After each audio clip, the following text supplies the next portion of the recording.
بسم اللہ الرحمن الرحیم۔ السلام علیکم دوستو میں مختصر سی بات کروں گا، میں زیادہ لمبی بات نہیں کروں گا، میں یہاں کی بھی بات نہیں کروں گا، میں وہاں کی بات کروں گا۔ دوستو ایک وقت آئے گا کہ قیامت برپا ہوگی، اللہ تعالیٰ اپنے پورے لو لشکر کے ساتھ، ملائکہ کے ساتھ، فرشتوں کے ساتھ، پوری ہیبت کے ساتھ، پوری آب و تاب کے ساتھ اس دھرتی پر، اس زمین پر جلوہ فرما ہوگا، اور ان کے ساتھ تمام تر انبیاء کرام اور ہمارے پیارے نبی صلی اللہ علیہ وسلم بھی تشریف فرما ہوں گے۔ دوستو قوموں کو بلایا جائے گا، قوموں کے حکمرانوں کو بلایا جائے گا، پاکستانی قوم کو بھی بلایا جائے گا، پاکستانی قوم کے حکمرانوں کو بھی بلایا جائے گا، اور بے شک ہمیں بھی بلایا جائے گا، اور ہمارے وقت کے حکمران عمران خان کو بھی بلایا جائے گا۔ اللہ اس سے پوچھے گا، اے عمران خان، تجھے میں نے اپنی مخلوق پر حاکم بنایا تھا تو تیرا طرز حکومت کیا تھا؟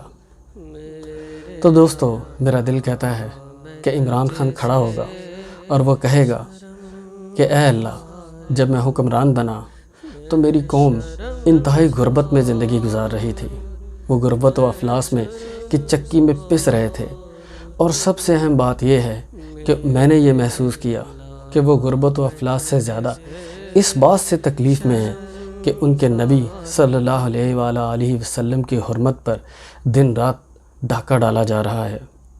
اے اللہ، میں نے دیکھا کہ کفار کا گٹھ جوڑ میرے نبی صلی اللہ علیہ وسلم کی حرمت کو تار تار کرنے کے لیے دن رات لگا ہوا ہے۔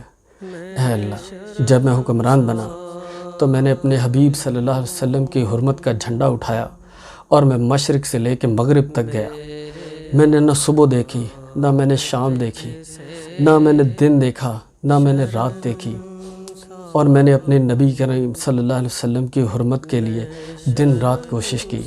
مجھے چھوٹے سے چھوٹا اور بڑے سے بڑا فورم ملا، میں نے وہاں پر بات کی اور سینہ تان کے بات کی کہ جب بھی میرے نبی صلی اللہ علیہ وسلم سے کی شان میں کوئی بھی گستاخی کرتا ہے تو ہمارے دلوں پر کیا بیتتی ہے۔ اے اللہ، میں نے مسلمانوں کو متحد کرنے کی کوشش کی۔ اے اللہ، میں نے سعودی عرب کو ایران کے قریب کرنے کی کوشش کی، میں نے ترکی کو سعودی عرب کے قریب کرنے کی کوشش کی، میں نے یمن کی جنگ کو ختم کرنے کی کوشش کی۔ اے اللہ، میں نے قطر کو سعودی عرب کے ساتھ ملانے کی اور دبئی کے ساتھ ملانے کی کوشش کی۔ اے اللہ، میں نے تمام تر مسلمانوں کو اکٹھا کرنے کی کوشش کی۔ میں نے پوری دنیا میں مدینہ مدینہ مدینہ کہہ کر پکارا، میں نے مدرسوں میں نعرے نہیں لگائے، میں نے پوری دھرتی کے اوپر مشرق سے لے کے مغرب تک کھڑے ہو کر کفار کے سامنے سینہ تان کے کہا کہ مدینہ کی جیسی کوئی ریاست نہیں، مدینہ کے جیسا کوئی رول ماڈل نہیں، اور آپ صلی اللہ علیہ وسلم کی طرح کی کوئی شخصیت نہیں۔ اے اللہ، میرے وقت میں صدی کا سب سے بڑا معاشی بحران آیا جس کو کرونا کہتے تھے۔ اے اللہ، پوری دنیا بند ہو گئی، لیکن میں نے اپنے غریب کا چولہا بند نہ ہونے دیا۔ میں نے احساس کفالت پروگرام کے ذریعے ان کے گھر تک پیسے پہنچائے۔ اے میرے پروردگار، جب میری قوم کی عزت کی بات آئی تو میں امریکہ جیسی سپر پاور کے سامنے کھڑا ہوا اور میں نے سینہ تان کے کہا کہ بس اب ڈوم اور بالکل بھی نہیں، اب میری قوم کی عزت کا معاملہ ہے۔ اے اللہ، میں نے افغانستان سے انہیں دھول چٹائی اور ان کو اس خطے سے باہر نکالا۔ جب انہوں نے اڈے لینے کی بات کی تو میں نے ایبسلیوٹلی ناٹ کہہ کر اپنی قوم کا سر فخر سے بلند کیا۔ اے اللہ، میں نے یورپی یونین کو نہ کیا۔ جب ہماری باری تھی، جب کشمیر کی باری تھی، تو تب یہ لوگ گونگے شیطان بنے رہے، اور آج ہم غلاموں کی طرح ان کے ایک دفعہ کہنے پر ان کی مذمتیں کرتے پھریں۔ اے اللہ، میں نے ڈرون حملے نہیں کروائے۔ اے اللہ، میں نے پیسے لے کے اپنی قوم کے بچے نہیں مروائے۔ یا رسول اللہ، میں نے آپ کی امت کو نہیں بیچا ہے۔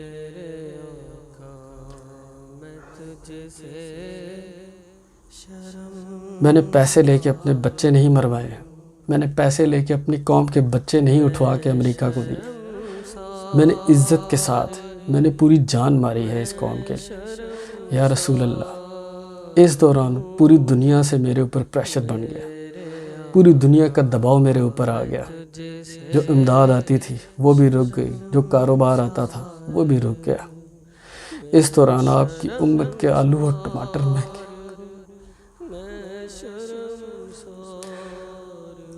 آپ کی امت کے آلو اور ٹماٹر مہنگے ہو گئے۔ میری بھی اپنی بھی کچھ غلطیاں ہوں گی، لیکن میری ان غفلتوں کی وجہ سے میں نے جان ماری۔ میں نے آپ کی حرمت کے لیے نہ صبح دیکھی نہ شام دیکھی۔ مجھے لگا کہ میری قوم کو آپ صلی اللہ علیہ وسلم کی حرمت سے زیادہ کچھ بھی عزیز نہیں ہے۔ میں نے رات دن ایک کیا۔ میں نے صبح سے لے کے شام تک جو بھی مجھے فورم ملا میں وہاں ڈٹ کر کھڑا رہا۔ میں نے مدینہ کی بات کی، میں نے آپ کی حرمت کی بات کی، میں نے پورے جہاں میں آپ کی حرمت کا مقدمہ لڑا، کیونکہ میری قوم یہی چاہتی تھی کہ ہم ایک باعزت زندگی گزاریں اور اپنے نبی صلی اللہ علیہ وسلم کی محبت میں زندگی گزاریں۔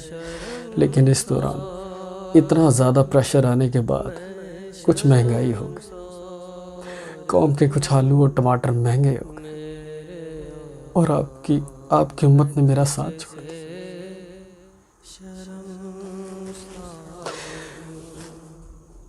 نہ صرف ساتھ چھوڑا بلکہ اپنی اوقات کے مطابق بکنے لگ گئے۔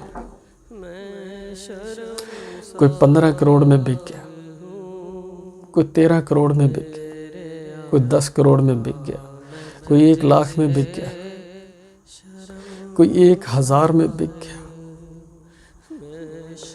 کہنے لگی کہ تیری باتیں ٹھیک ہیں لیکن ہمیں آلو اور ٹماٹر چاہیے۔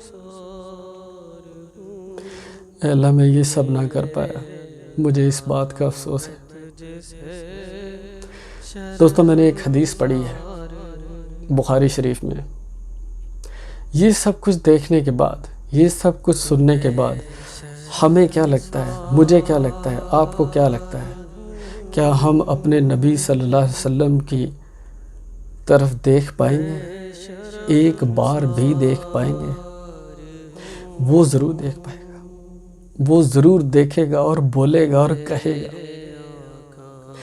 لیکن آج جو دعویٰ کیا جاتا ہے کہ حرمت رسول کے لیے جان بھی قربان ہے، ہم تو تھوڑی سی مہنگائی برداشت نہیں کر پائے۔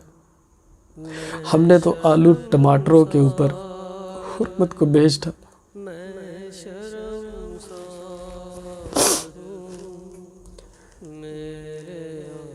اللہ شاہد ہے، اللہ شاہد ہے کہ میں نے اس بندے کو ووٹ نہیں دیا، لیکن جب سے میں نے اس کو دیکھا ہے کہ کس طرح اس نے میرے نبی کا مقدمہ پورے جہاں میں لڑا ہے، میرا دل چاہتا ہے کہ میں اپنا حصہ ڈالوں، میں لوگوں کو سمجھانے کی کوشش کروں کہ ہم سے پہلے ایک قوم گزری ہے جس کو بنی اسرائیل کہا گیا ہے۔ دوستو، اللہ تعالیٰ نے انہیں بے تحاشا نعمتوں سے نوازا تھا۔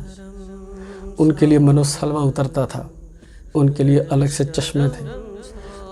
وہ ایک غلام قوم تھی اور وہ دکھی اور تکلیف میں مبتلا قوم تھی، اور اس قوم کو حضرت موسیٰ علیہ السلام نے، اس وقت کے لیڈر نے، اس وقت کے حکمران نے، اس وقت کے نبی نے اللہ کی مدد سے ان کفار کے چنگل سے چھڑایا تھا۔ اور جب صحرائے سینا میں لے کر آئے تو اللہ نے اپنی نعمتوں کے بعد جب ان سے کہا کہ اب امتحان کا وقت ہے اور بیت المقدس کو فتح کرنے کا وقت ہے، تو انہوں نے اپنے حکمران کا، اپنے نبی کا، اپنے پیشوا کا ساتھ چھوڑ دیا۔ کہتے تو اور تیرا اللہ جا کر لڑے، ہم تو نہیں لڑیں گے، ہمیں تو ترکاریاں چاہیے، ہمیں تو یہ من و سلوہ بھی نہیں چاہیے۔ دوستو، حضرت موسیٰ علیہ السلام کا اور عمران خان کا یا ہمارے حکمران کا کوئی مقابلہ نہیں ہے، لیکن من و سلوہ کی طرح اچھا حکمران بھی اللہ کی ایک نعمت ہے۔ ہم نعمت کے شکر گزار ہوں، اس کا ساتھ دیں، اس کو تنہا نہ چھوڑیں، نہیں تو کل اپنے حبیب صلی اللہ علیہ وسلم کو کیا منہ دکھائیں گے کہ ایک بندہ جس نے حرمت رسول صلی اللہ علیہ وسلم جھنڈا اٹھایا، پورے جہاں میں گیا، پورے جہاں کے سامنے کھڑا ہوا، پورے کفار کے سامنے کھڑا ہوا، اور ہم صرف اس کا ساتھ بھی نہ دے پائے اور بک گئے۔ دوستو، میں نے بخاری شریف میں ایک حدیث پڑھی ہے کہ روز قیامت حوض کوثر کے پاس آپ صلی اللہ علیہ وسلم کھڑے ہوں گے، تو آپ صلی اللہ علیہ وسلم اپنے ایک صحابی کو دیکھیں، ایک امتی کو دیکھیں، اور باہیں پھیلا کے کہیں گے امتی امتی، یہ میرا امتی ہے، یہ میرا دوست ہے، یہ میرا صحابی ہے۔ لیکن فوراً فرشتے اللہ کے رسول صلی اللہ علیہ وسلم کو کہیں گے کہ یا رسول اللہ، آپ کے جانے کے بعد انہوں نے اسلام کے ساتھ اور آپ کے دین کے ساتھ آپ کے ساتھ وفا نہیں کی، تو آپ صلی اللہ علیہ وسلم کیا فرمائیں گے؟ دفع ہو جاؤ، دفع ہو جاؤ، تم میرے کچھ نہیں۔